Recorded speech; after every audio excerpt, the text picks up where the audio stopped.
I'm sorry I'm taking so long to get to the second chapter. Alright, I'm going to read chapter 2 of Monday with a Mad Genius.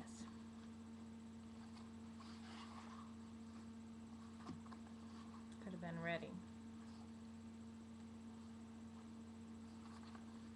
Chapter 2.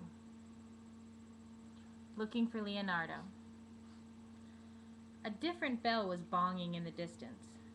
Bright early sunlight poured through the treehouse window. Teddy and Kathleen were gone. Jack looked down at his clothes. He was wearing a knee-length tunic and dark tights. Annie wore a long dress with puffy sleeves. Jack's backpack had changed into a cloth bag. Jack and Annie looked out the window. The treehouse had landed in a tall tree in a garden surrounded by green hedges. Beyond the garden was a sea of red tiled roofs. A huge 8-sided dome and a stone tower rose high above the red rooftops.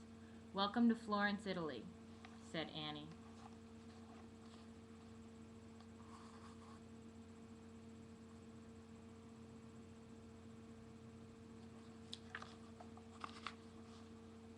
Jack opened their book and read aloud. In the early 1500s, many artists and craftspeople lived in the city of Florence.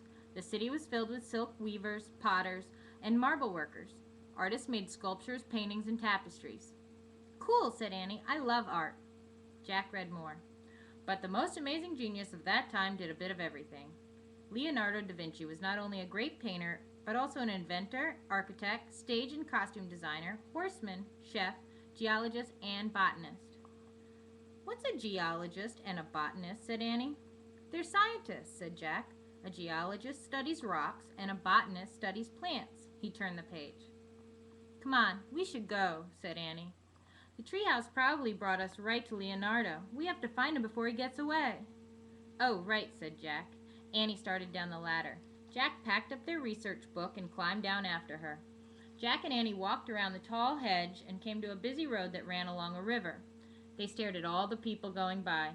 There were women in long silk dresses, priests in black robes riding donkeys, and soldiers in blue capes riding horses. "I don't see anyone who looks like the guy on the cover of our book," said Jack. "Let's ask someone," said Annie. She walked over to a girl selling flowers by the road. "Excuse me, do you know a person named Leonardo da Vinci?" "Of course! Everyone knows Leonardo," said the girl. "He was just here. He bought some flowers from me. He said he was going to sketch them later." Her eyes shone with excitement. "Where did he go?" asked Jack. "He headed toward the old bridge," the girl said. She pointed toward a covered bridge farther down the road. "Thanks," said Annie. Jack and Annie walked quickly along the bank of the river toward the bridge.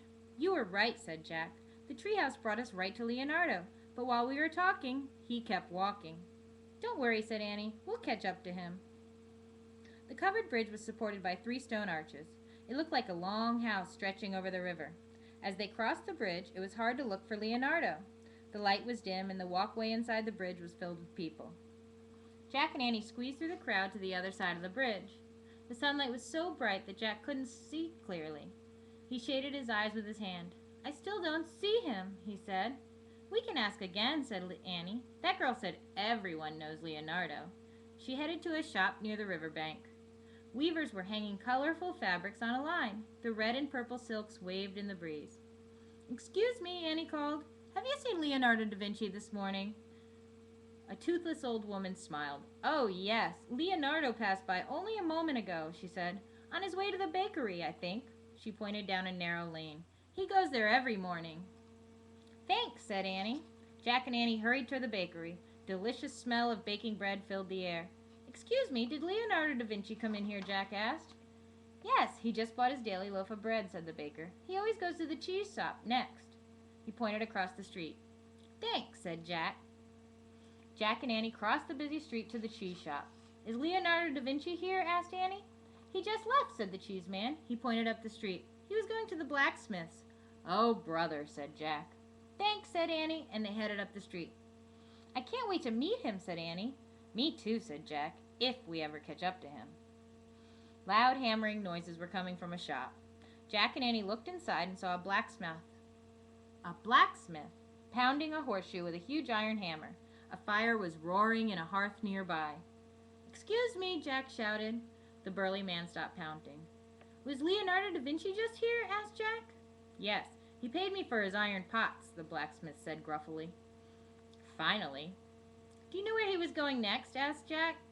"Headed for the market, in a big hurry, as usual," said the blacksmith, nodding toward the street. Then he went back to pounding.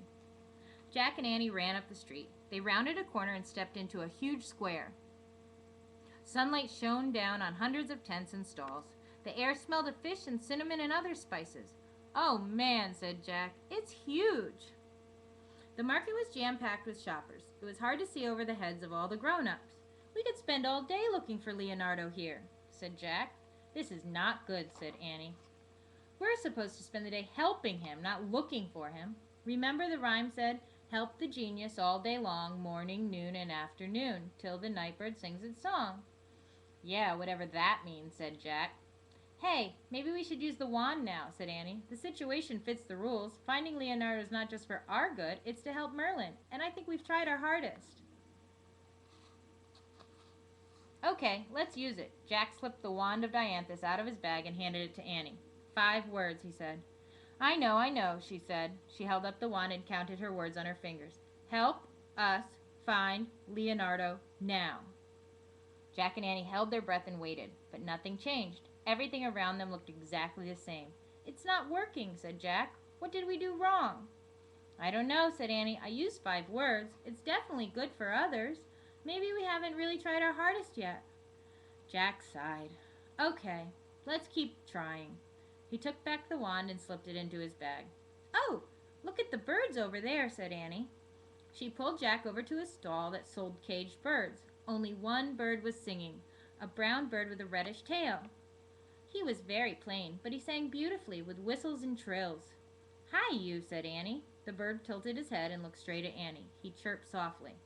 "Come on, Annie, we can't waste time here," said Jack. "We have to keep looking for Leonardo." "But didn't you hear his song?" said Annie. "He wants to fly away. He wants to be free." Jack looked around for the bird seller. He was standing nearby talking to a customer. "Forget it, Annie. We don't have money to pay for him," said Jack.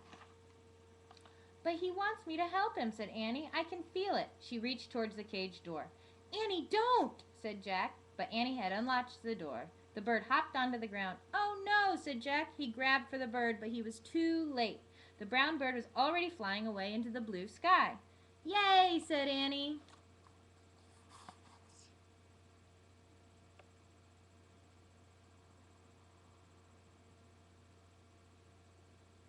Free!